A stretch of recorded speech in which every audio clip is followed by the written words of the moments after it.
Officially, Mia Calder died of organ failure and extreme hypothermia 3 days after she was pulled from the ice.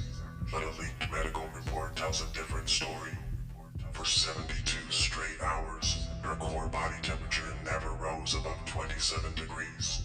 By all known biological metrics, she should have died the moment they found her. The autopsy revealed physical anomalies that defied explanation. Examiners found severe micro-tears across her vocal cords. The damage was so extensive, it mirrored the physical trauma of someone who had been screaming non-stop for weeks, even though Mia had only been missing for 4 days. The man assigned to interrogate her was Dr. Harlan Pike, a black-budget military intelligence officer whose name doesn't exist in public records.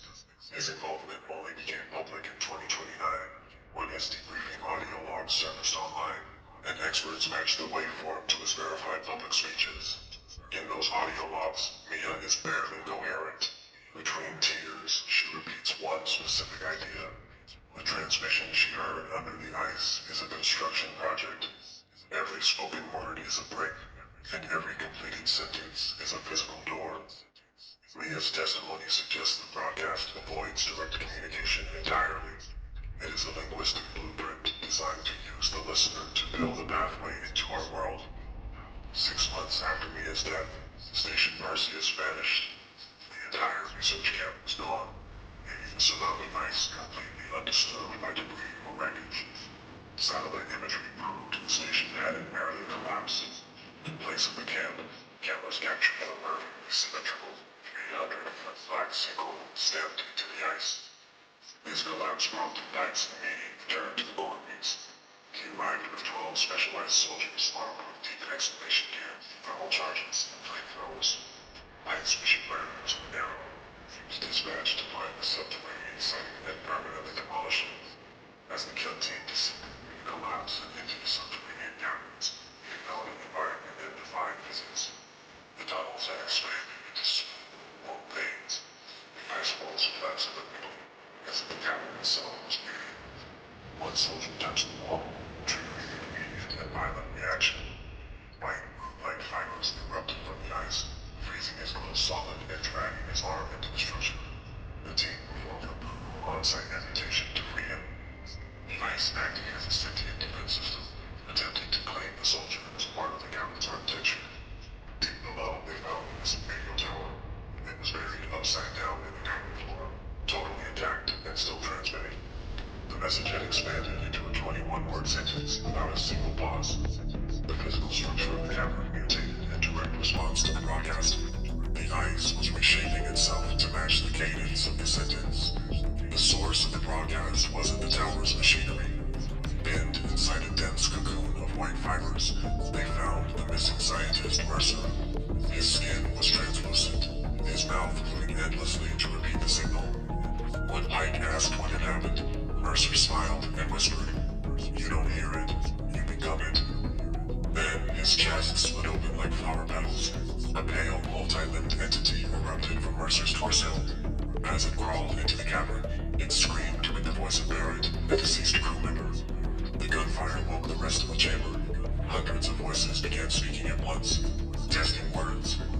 Around a massive, multi-mouthed entity trapped halfway through the ice at the center of the cavern.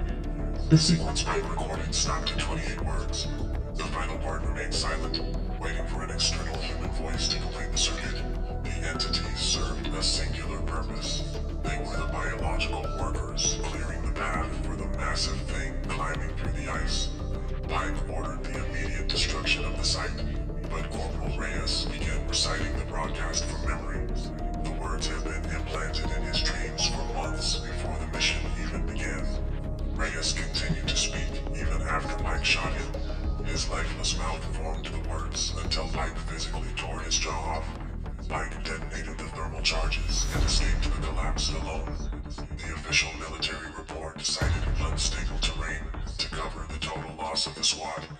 In 2031, radio hobbyists picked up the exact same signal. It jumped to northern Canada, then Greenland, then Siberia, always broadcasting at 3:17 a.m. Demolishing the tower only changed its medium. The blueprint moved to the airwaves, seeking new global hosts to finish the sentence.